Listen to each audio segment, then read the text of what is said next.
Tercera parte, el final de la película, la escena de The Fall. Hoy vamos a hablar de todas las referencias, curiosidades y detalles que no viste en Transformers One parte 3. ¿A qué me refiero? Básicamente al tercer acto de la película, una vez que llegan a la torre de Sentinel y comienza la batalla final. Eso significa, obviamente, que ya tenemos la parte 1 que llega hasta las 5000 de Icon y la parte 2 que termina con la Guardia de Élite para que las puedan ir a ver disponibles en el canal. Por supuesto, te recomiendo que las busques, te las dejo en las pantallas finales y en la descripción de este video porque Paramount me dio un shadow ban en cada uno de los videos por copyright y ese tipo de movidas a las cuales pues ya me estoy acostumbrando, ¿no? Entonces, pues como simple recordatorio de que puedes ir a ver la parte 1, la parte 2, que en mi opinión es igual de interesante que esta que vamos a ver el día de hoy. Así que pues nada, antes de comenzar te recuerdo que te puedes suscribir, puedes dejar tu like, tu comentario, compartir el video, que eso siempre me ayudaría muchísimo, sobre todo cuando hablo de esta película porque últimamente Paramount está tun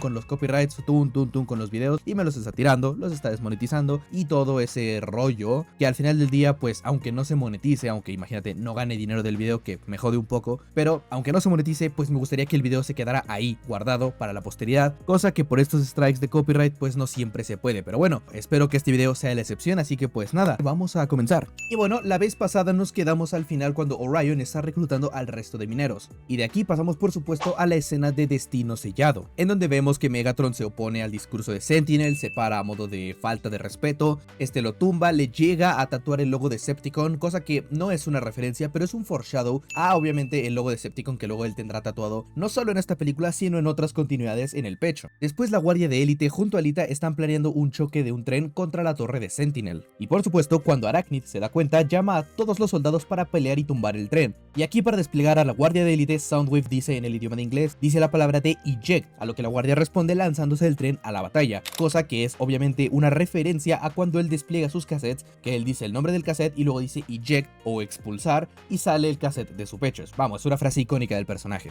Y aquí cuando el tren choca vemos que nuestros personajes se comienzan a agrupar, pero algo muy curioso es que en uno de los trailers se llega a ver una escena de cuando Orion Pax, Alita y el resto de la Guardia de Élite llegan a la torre y bajan del tren. Desconozco por qué eliminaron esta escena, pero a su vez me da curiosidad por saber cuáles otras escenas han podido ser eliminadas. Hasta ahora tenemos registro de esta y de la escena de decapitación de Alpha Trion, entonces yo creo que hay material ahí que no hemos llegado a ver. Luego, durante la batalla en la torre contra Sentinel, Orion salta por el aire y dispara a uno de los Death Trackers, haciendo un claro homenaje a la famosa pose de disparo en el aire de Optimus Prime de Transformers The Movie cuando suena la canción de The Touch. Y si te lo preguntas, sí, en la película es un movimiento completamente innecesario, pero es la pose, ¿sabes? Entonces se lo perdonamos. Después llega Soundwave y con una especie de onda sónica logra liberar al resto de los prisioneros. Y aquí hay una duda de, entonces, ¿de qué diablos se supone que están hechas estas esposas? Parecen ser como de algún tipo de energía y entonces entiendo que Soundwave desactivó o alteró este campo de energía, algo parecido, no estoy seguro. Pero el punto es que libera a todos y aquí es donde comienza la batalla final. Y de hecho cuando liberan a Vi vemos que intentan pegarle y él despliega una máscara de batalla. Máscara que no tenía su contraparte de G1, pero sí que tenía su contraparte de las películas, que creo que es la versión más popular del personaje. Y como les digo, aquí comienza la batalla final en donde vemos muchos personajes peleando, mucha acción y siempre estamos viendo, o al menos estamos viendo de constante, la muerte de muchos Death Trackers o estos vehicles que vemos a lo largo de la película, lo cual choca con un poco el mensaje de Optimus al final de la película sobre no matar a Sentinel. Ya tengo un video que te está apareciendo en pantalla hablando de si los Death Trackers están vivos, exponiendo ambas posturas con argumentos y tal, pero a mi opinión personal, a mi valoración, los Death Trackers o los vehicles de esta película son todos drones y técnicamente no están vivos. Pero bueno, continuamos con la pelea y vemos que nuestro grupo se reúnen y aquí es donde tenemos la revelación de uno de los modos de Sentinel Prime, el cual se le conoce como modo de batalla. Aún no se ha explicado, pero se teoriza que este modo de batalla se obtiene una vez que consigues el T-Cog de Megatronus, ya que este era el Prime más grande, más fuerte y el que técnicamente se encargaba de la seguridad, pues es entendible que una de las propiedades de su T-Cog, que de hecho es el único que brilla de morado, aunque hablaremos de eso más adelante, sea otorgarle una especie de modo de batalla al personaje que porte su engranaje. Y bueno, entre toda esta pelea vemos que los personajes se escapan de los misiles, Alita se empieza a pelear con Arachnid ahí por a lo largo de la ciudad de Cybertron, y hay una escena curiosa donde retomamos la pelea de D-16 contra Sentinel, en donde vemos una especie como de perspectiva de Megatron disparándole en modo tanque a Sentinel, y en este frame tenemos cosas muy interesantes. Para empezar, podemos ver los cañones laterales que tiene Megatron en su modo vehículo, cañones que no salen más adelante, pero sí que están presentes en su figura de Studio Series, y de hecho es una curiosidad que mencioné en el video pasado, pero son cañones que hemos visto a lo largo de toda la película, solo que de manera un poco más discreta. Y si volvemos a este frame, nos podemos dar cuenta que en la parte abajo del cañón tenemos las manos de D-16 como guardadas o en puño, cosa que se me hace bastante lógica ya que es un poco de kibble del modo robot. Pero si ahora cambiamos la perspectiva y nos fijamos en Sentinel podemos ver que está usando un escudo. El escudo que sale en su figura de Studio Series y que de hecho lo vemos a lo largo de distintos juguetes o imágenes promocionales y todo eso, pero esta es la única vez que usa el escudo y de hecho es un escudo muy parecido al de uno de los 13 Primes que se ve en uno de los flashbacks, solo que será un poco más chico y de color azul. Si me preguntas a mí, algo que me gusta pensar es que él tomó ese escudo a modo de trofeo y lo mejoró o lo actualizó para ser más grande, más poderoso, además de que él puede disparar a través de ese escudo como se llega a ver en alguno de los juguetes. Luego vemos que Orion mediante la mente de Arachnid ejecuta su plan para revelarle a todo el mundo la verdad, y aquí tenemos una escena en donde podemos ver que Sentinel está encima de Megatron, en donde le dice la frase en inglés "What's wrong, D? Rise up", que se traduciría como básicamente "¿cuál es el problema de levántate?", la cual es una frase muy importante porque más adelante será el eslogan de los Decepticons. Luego, cuando finalmente exponen lo que vio Arachnid desde su memoria, podemos ver que los clips incriminatorios de Sentinel son escenas reutilizadas de la película en lugar de estar desde el punto de vista de Arachnid, lo cual es algo que ocupan mucho en medios cuando recuerdan una escena o algo parecido, y es que no te enseñan la perspectiva sino que reutilizan la escena. Funciona a modo de continuidad ya que ubicas mejor el momento en el que pasó eso, pero a modo de lógica dentro de la película no tiene mucho sentido. Ahora, también aquí hay un error, ya que en una de las líneas de Sentinel en la mente de Arachnid no está presente en la escena de la que debería de provenir. Su memoria de la reunión con los Quintessons incluye a Sentinel diciendo "estoy trabajando a mis mineros lo más rápido que puedo", una línea que de hecho en la escena original nunca la vemos.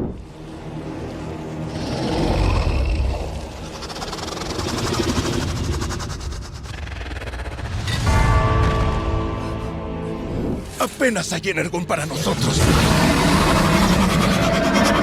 Juro que te conseguiré el resto. Exploto a mis mineros todo lo que puedo. Juro que te conseguiré el resto. Exploto a mis mineros todo lo que puedo. Juro que te conseguiré el resto.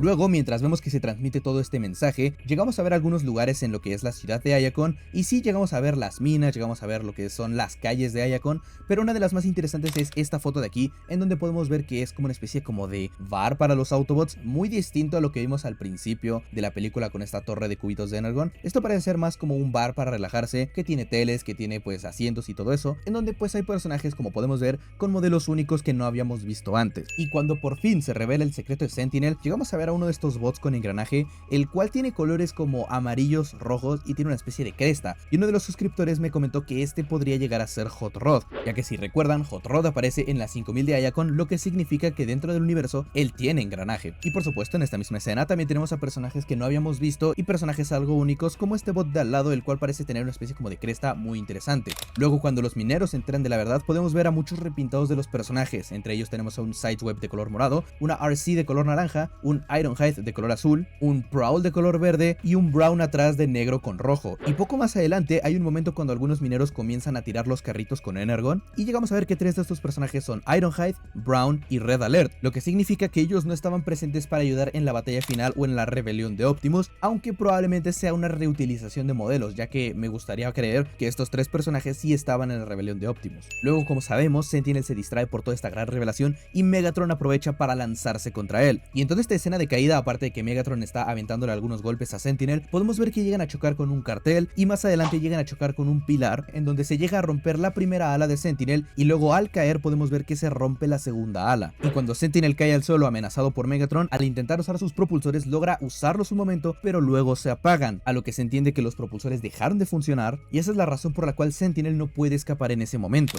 Y a modo de curiosidad, en este escenario iremos viendo distintas escenas en donde se verán estatuas al fondo con la cara de Sentinel. Aquí es donde Megatron se dispone a matar a Sentinel, pero Orion lo llega a detener, y de hecho tenemos un frame bastante extraño en donde Orion le está agarrando la cintura a Megatron. Yo lo dejo a interpretación de cada quien, pero los que saben, saben. Y ahora una pequeña pausa antes de entrar a la escena de The Fall, y es que muchos de los suscriptores me han estado dejando alguna que otra curiosidad que no he mencionado en las partes anteriores, así que vamos a abrir aquí un pequeño espacio bonus para hablar de algunas curiosidades de momentos pasados en la película que no había mencionado. Para empezar, a diferencia de lo que muchos creen, el origen de Orion Pax como archivista no es original de la historia de Aligned, y tampoco de Generación 1, sino de una saga llamada Dreamwave de War Within desde el 2002. Después, en la parte 2, no sé si recuerdan que mencioné en la 5000 de Iacon, y uno de ustedes me mencionó que esta motocicleta rojo con blanco podría tratarse del Autobot Afterburner, más que nada por la paleta de colores y un poco por el diseño del modo vehículo. Y yo me inclino a este personaje, aunque también me dejaron la posibilidad de que fuera el personaje de Road Rocket. Después, nuevamente en la 5000 de Iacon, tenemos algunos personajes que se mencionan pero que no son tan conocidos y me hicieron favor de pasar un poco el contexto. Y es que tenemos al personaje de Stax y Minstreak, los cuales no son tan conocidos por este lado de Latinoamérica. Y es que resulta que estos personajes pertenecen a una sublínea de Generación 2 llamada Power Masters que salieron exclusivamente en Europa, y esa es la razón por la cual no son tan conocidos acá. Y ojo, es distinto los Power Masters de Generación 2 a los Power Masters que todos conocemos. Luego en el flashback de los Primes, cuando tenemos una especie de vistazo un poco más cercano a lo que es la cabeza de Megatronus, podemos darnos cuenta de que técnicamente es el mismo molde o el mismo modelo 3D que la de D16 con su forma de cog, solo que obviamente este tiene el símbolo de Decepticon o su máscara en todo lo que es la cara y está recoloreado de morado. Luego me comentaron el origen de Alpha Trion como león data a principios de los 2000, cuando Botcon quiso utilizar el modelo de Snarl de Beast Machines como Alpha Trion, aunque tristemente se terminó cancelando y regresó a ser Snarl. Luego, como lo mencioné en videos pasados, hay escenas en donde llegamos a ver parte de la decoración de Iacon, tanto en las calles como en la torre de Sentinel, y lo que mencionaba en las partes anteriores es que estos personajes no eran representaciones ni de Sentinel, ni de los Primes, ni nada por el estilo, y alguien me comentó que a lo mejor podrían ser referencia a los caballeros de Iacon que por ejemplo podemos ver en Transformers 5, entonces pueden ser una representación histórica de esos personajes o algo parecido que haya sucedido que no conozcamos dentro de la línea de tiempo de Transformers 1. Y ya como último dato que me olvidé mencionar en la escena de la Guardia de Élite en el video pasado, y es que es muy probable que el disparo que lanza Megatron al cielo cuando está dando su speech haya alertado de la posición de la Guardia de Élite, y esa es la razón por la cual Arachnid pudo llegar tan rápido y de manera tan precisa al lugar. Pero ahora sí, vamos a cerrar este paréntesis y vamos a hablar de por qué la escena de The Fall estaba más planeada que tu nacimiento, ¿vale? Comenzamos con el forcejeo de Orion y D16, nada del otro mundo, hasta que finalmente D16 logra hacerle un hoyo en el pecho a Orion, y déjame decirte que este frame aquí es asombroso. Luego, en la secuencia en la que D16 atrapa a Orion Pax, si somos observadores logramos ver en esta escena en concreto cómo los dedos de Orion tienen como espasmos de movimientos involuntarios, probablemente debido al dolor o al trauma o a algo que se le llama memoria muscular, y es que no sé si han visto cuando llegan a decapitar a una especie de animal, se logra ver cómo el cuerpo todavía tiene espasmos musculares, esto siendo memoria muscular la cual está reaccionando de manera pues natural, involuntaria, lo que probablemente sea lo que estamos viendo aquí. Y momentos después, cuando D16 comienza a lamentarse de la decisión que acaba de tomar, podemos ver que se pregunta en repetidas ocasiones ¿por qué hiciste esto? ¿Por qué? Y todo mundo en la sala, tanto en idioma inglés, español y en cualquiera que tú gustes, entiende en ese momento que parece ser que le está hablando a Orion de oye, ¿por qué te atraviesas? Lo cual de cierto modo estaría echándole la culpa a Orion de pues ¿por qué te atravesaste en mi disparo? Pero no, gracias a los guiones oficiales nos damos cuenta de que la frase va dirigida a sí mismo, se está hablando a sí mismo y se está preguntando el por qué disparó, cosa que vuelve aún más trágica su caída, ya que vemos que él siempre tendrá arrepentimiento de este momento. Y de hecho, si ya miraron mi video de por qué Megatron cambió, van a entender un poco la perspectiva de qué es lo que estaba viviendo en este momento. Te lo recomiendo mucho si no lo has visto aún. Ahora, si nos fijamos un poco en los ojos de D16, cuando lo atrapa son medianamente amarillos, todavía tienen ese color naranja y no son tan vívidos como antes, pero no son tan naranjas o tan rojizos como llevamos a verlo cuando está interactuando con Sentinel. Esto es muy probablemente por su intención de querer salvar a su amigo, lo que nos deja ver literalmente en sus ojos un poco de D16 en el que se está convirtiendo en Megatron, y cuando finalmente deja caer a Orion, vemos que sus ojos cambian al clásico color rojo al dejarse llevar por su ira y rencor. Y por supuesto que esto no es algo nuevo que hayamos visto en la franquicia, ya que puede ser una referencia a cómo en la continuidad alineada, al menos en el flashback de Transformers Prime, vemos cómo sus ojos cambian de azules a rojos una vez le deniegan el puesto de Prime. Esto ocurrido en el episodio de One Shall Rise parte 3. Ahora, si nos fijamos muy bien en el momento de la caída, podemos ver que Orion no le quita los ojos de encima a D. Por supuesto, el impacto, el shock en el personaje debe ser brutal, pero esto es algo que pasa desde que Orion recibe el disparo de D16. Él no para de verlo incluso en sus últimos momentos de vida. Ahora, por supuesto, el daño que recibe Optimus por el cañonazo de Megatron es una referencia al mismo daño que el personaje recibe en el episodio de Dark Awakening de la tercera temporada de Generación 1 por culpa de los Quintessons. Y justo en esta frase dice de hecho hasta que todos seamos uno, y si nos fijamos bien en ambas versiones, sí podemos ver que tienen un pedazo de la cara quemado, sí podemos ver que les falta un brazo y que el pecho está completamente destruido, cosa que obviamente es una referencia hermosa al origen de esta saga. Ahora, mientras Orion cae, podemos ver que una parte de los Death Trackers comienzan a rodear a Sentinel para protegerlo, y en esta parte empieza a sonar la música de The Fall, pero justo en esta escena, en la música, podemos escuchar un leitmotiv de Fall of Cybertron de la canción The Great Exodus.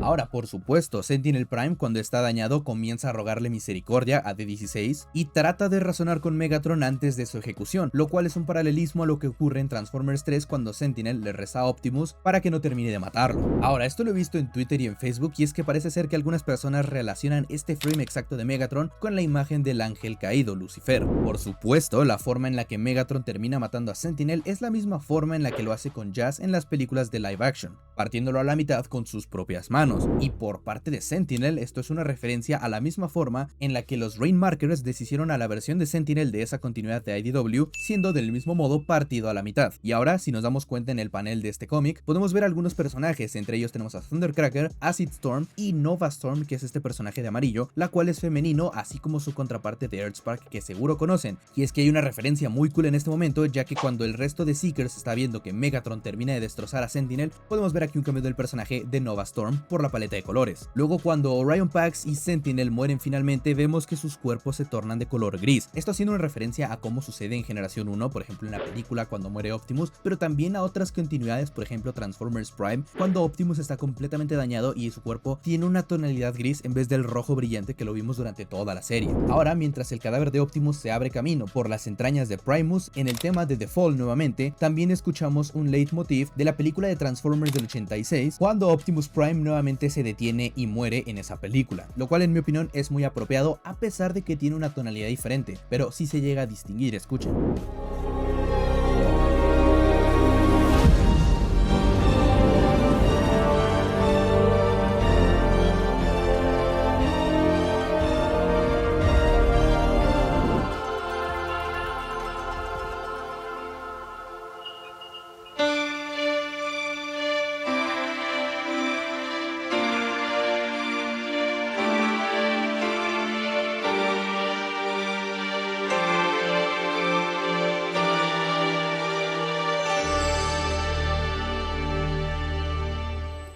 Después vemos que Orion Pax es atrapado por un rayo y llevado a Primus para ser reformateado en Optimus Prime, de manera similar a como lo vimos en la película del 86, donde Megatron fue atrapado por Unicron para ser reformateado en Galvatron. Y nuevamente en esta escena, en la música de The Fall, tenemos un leitmotiv del tema principal de Transformers Prime, parecido a la escena que tuvimos en la cueva hace rato. Orion Pax, tu noble sacrificio por el bien mayor demostró que eres digno ante los ojos de Primus.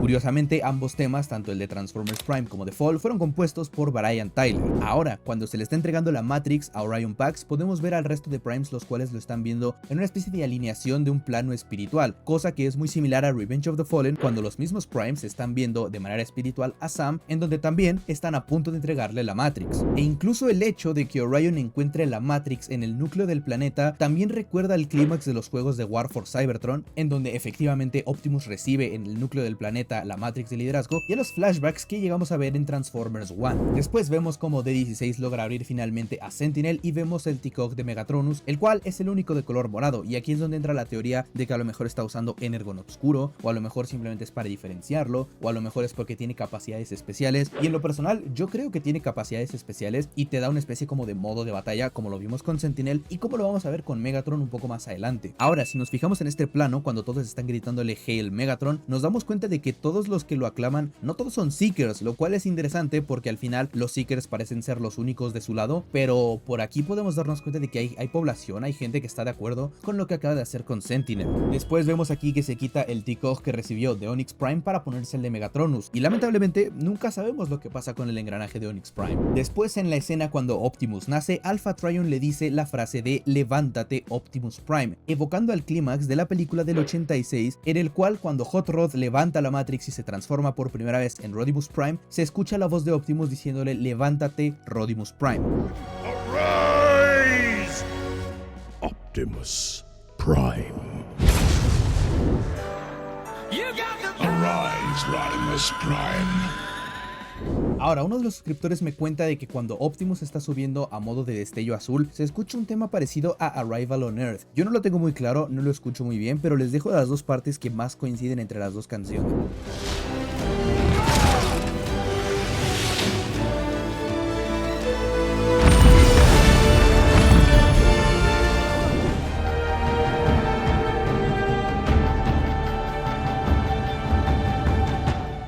Y ahora, otro suscriptor me dice, en la escena del nacimiento de Optimus hay un plano específico en el que se hace una rotación de cámara continua justo antes de que Optimus golpee el monumento de los Primes. Y a lo que voy es que el suscriptor tiene la sospecha de que quizás sea una referencia al primer episodio de Beast Machines, donde hay un plano muy similar cuando Optimus conoce al oráculo. Aquí les dejo la comparación y nuevamente ustedes juzguen. Y bueno, justo después de esto tenemos este frame, el cual, ok, si tú lo dices. Y finalmente vemos que Optimus renace del centro del planeta, y cuando el estallido de energía lo lleva directamente a la superficie, Megatron es arrojado y termina derrapando por la onda de energía, cayendo al suelo en una pose idéntica a la de la versión de G1 después de que Optimus lo lanzara durante un duelo en Transformers, la película del 86. Y damas y caballeros, aquí podemos ver el nacimiento de Optimus Prime. Por supuesto, seguido de esto sigue la confrontación y la pelea entre los dos personajes, y hay cosas muy interesantes aquí. Por ejemplo, tenemos una escena en donde Optimus hace los típicos puños de recarga de Henry Cavill que son icónicos de sus películas. Seguido de esto vemos que Megatron saca su cañón, el cual es distinto ahora ya que se convierte en un cañón más grande y de triple barril, y como vemos un poco más adelante le faltan los dos cañones de los lados. Entonces yo entiendo, o al menos mi teoría es que estos cañones pasaron a ser parte de este cañón de triple barril, o que ahora, como tiene un modo de batalla disponible porque tiene el T-Cog de Megatronus Prime, es posible para él esconderlos o retraerlos o fusionarlos. Todavía no sabemos qué pasó exactamente, pero es algo muy interesante. Y continuando la pelea, podemos ver que Optimus logra arrancar el cañón de Megatron, que de hecho es la misma parte que puedes retirar del modelo de Studio Series, pero Megatron reabsorbe el cañón, cosa de la que no he visto a nadie hablar en ningún momento, pero aparte de que se ve muy cool, pues refuerza un poco como la adaptabilidad de sus cuerpos, del transforme y todo ese tipo de biología cybertroniana. Es muy interesante, pero te digo, casi nadie habla de eso. Luego vemos en la pelea que Megatron utiliza un largo pedazo de metralla afilada de color naranja para atacar a Optimus, y por supuesto, como no podía ser de otra forma, este es un movimiento icónico que se ve en la película del 86, donde Megatron agarra un pedazo extremadamente similar. Luego, de manera automática, podemos ver que el cuerpo de Optimus comienza a actuar de forma propia, ya que podemos ver a Optimus completamente confundido por lo que está pasando aquí, y podemos ver que la Matrix parece invocar como una especie de burbuja de energía, la cual se está haciendo más grande, más grande, más grande, y podemos ver rápidamente que Megatron es quien la rompe. Te juro que tienes todas las de perder aquí, compa. Y aquí, por supuesto, es la primera vez que vemos a Optimus con su hacha de batalla, y un dato interesante es que Optimus no solo hereda el hacha de Z Prime al obtener la Matrix, sino que también hereda su posición como líder, algo que ya sucedió en la continuidad alineada cuando el personaje de Z Prime o Sentinel Prime, como le quieran llamar ahí, muere luego de que Optimus lo rescatara de la prisión de Kaon. Y aquí podemos ver que una de las funciones de esta hacha de Energon es que puede lanzar como proyecciones de luz de la misma hacha hacia el personaje para atacar de lejos, cosa que no es para nada nueva, y de hecho lo vimos en Transformers Prime con el sable estrella que maneja Optimus. Ahora Megatron se ve superado y llama al resto de personajes, al resto de Decepticons, para que puedan ayudarlo, y hay un momento en donde Optimus ocupa el cañón de Shockwave que está derrotado para atacar a otro enemigo, un movimiento que también se hizo en Dark of the Moon para destrozar un pilar, lo cual es una buena referencia. Y por cierto, en esta larga toma de Optimus Prime en donde está usando su hacha Energon para luchar contra los Decepticons, podemos ver un momento en donde el cañón de Soundwave está en su hombro izquierdo, algo que no coincide para nada, ya que en toda la película lo hemos estado viendo con su cañón en el hombro derecho, igual que su contraparte de G1. Y justo después vemos que Megatron se levanta para pelear, pero si te das cuenta, sus disparos son desorganizados y no apunta para nada, no medita, simplemente dispara, tira golpes a diestra y siniestra, y eso no quita que sea letal, pero al final del día esa es la razón razón por la cual él pierde. De hecho, cuando Optimus guarda su hacha, atrapa un cañón y está a punto de sacar el hacha por el otro lado, podemos ver que la energía dorada pasa por su pecho hasta llegar a su brazo para así al final invocar el hacha con la que terminaría cortando el arma. Y si te das cuenta, el hacha va directamente derecho hacia la cabeza de Megatron, pero al final Optimus logra levantarlo hacia arriba para que obviamente no termine decapitándolo. Y ahora, después de la pelea entre Optimus y Megatron aparece con manchas de lágrimas de fluidos mecánicos en la cara debajo de sus ojos. Este detalle seguro que ya lo conocían, pero por supuesto, obviamente, coincide con las marcas de fluido que tiene la versión original de Megatron en la película del 86, justo después de haber peleado con Optimus Prime. Y algo muy curioso de esta escena es que momentos después Megatron le dice a Optimus en la película: esto no ha terminado, Prime. Y en la película del 86, en este mismo momento donde comparten pues los visuales de los ojos, la frase de Megatron que le suelta es: estás terminado, Prime. This isn't over, Prime. It's over, Prime. Y algo interesante para la biología de los personajes es que podemos ver aquí a Megatron, el cual ya está un poco más calmado, y vemos que sus ojos pierden un poco de brillo, un dato que mencionamos en el video pasado con Sentinel. Y justo aquí, cuando le dan la noticia de que está desterrado de la ciudad de Iacon, vemos como nuevamente le vuelve a ganar el odio y sus ojos retoman la fuerza del color rojo. Ahora tenemos un frame final de estos dos personajes en donde vemos que Optimus y Megatron se ven frente a frente, lo cual es un callback directo a los pósters de promoción de la primera película del 2007 de Michael Bay. Y aquí Megatron le dice a toda la guardia de élite que posteriormente se convertirán en los Decepticons que se vayan con él, y vemos un flashback muy deprimente de ambos personajes. Y justo cuando termina el flashback y Megatron se está yendo, se escucha un leitmotiv de esta escena en Age of Extinction, en donde Optimus habla de que sintió la presencia de Megatron. Escuchen las dos partes, es que esto es mágico. I'll tell you what, you watch my back, I'll promise to watch yours.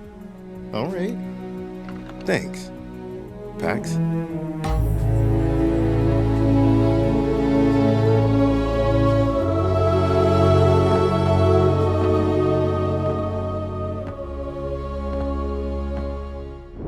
Talking about? I mean, I'm doing stuff out of my league here. You don't see who's controlling who. Within that man-made prototype I fought, I sensed the presence of Megatron. The Decepticon that started the Chicago War?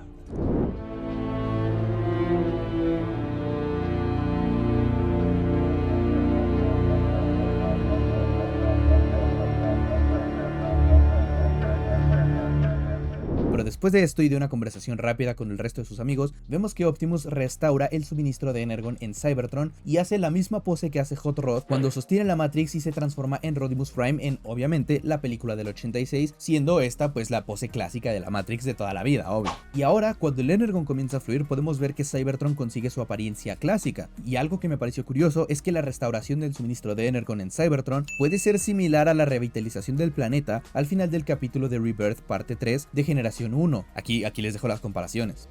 Y ahora, al final de la película, en el speech de Optimus, hay un detalle sonoro durante la escena en donde se escucha el sonido clásico de transformación, algo que otras películas como la del 2007 han llegado a hacer. Somos Autobots. Putang ina! Si Optimum Prime! Puking inang yan, Optimum Prime! Babe, si Optimum Prime do.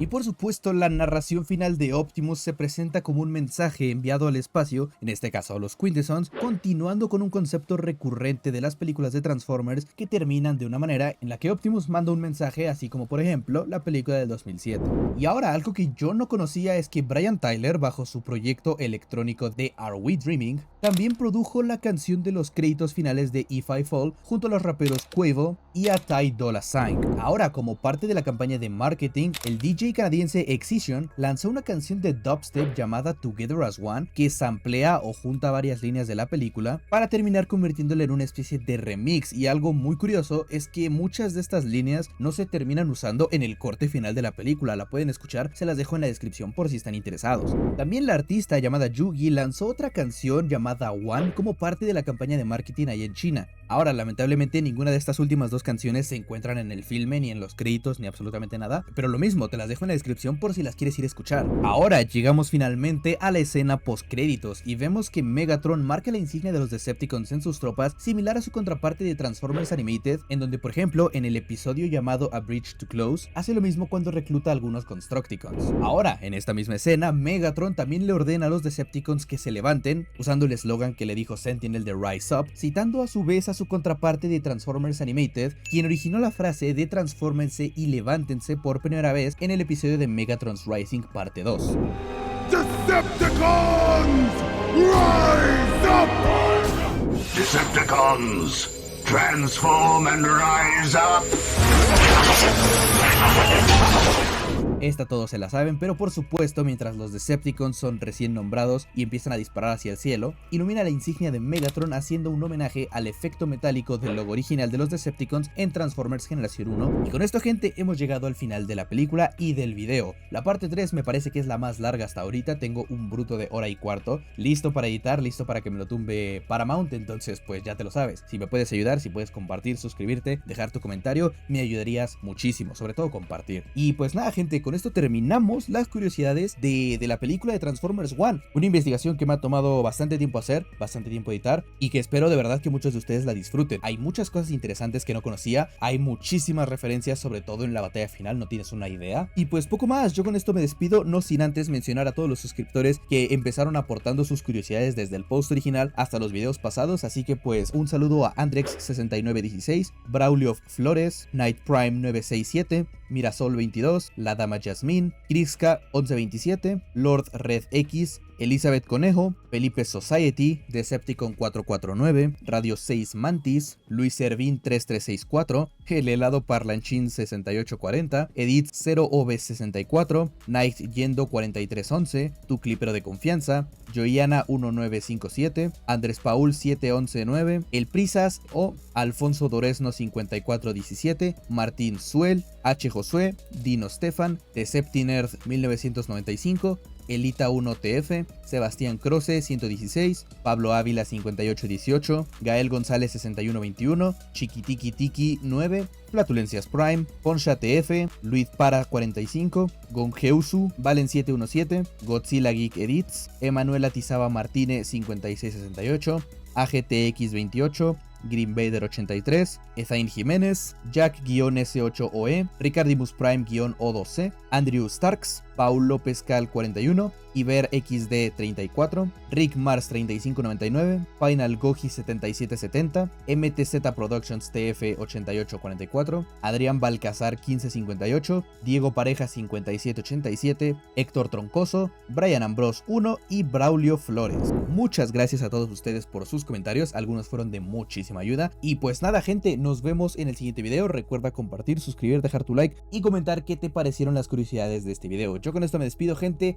nos vemos próximamente, chao.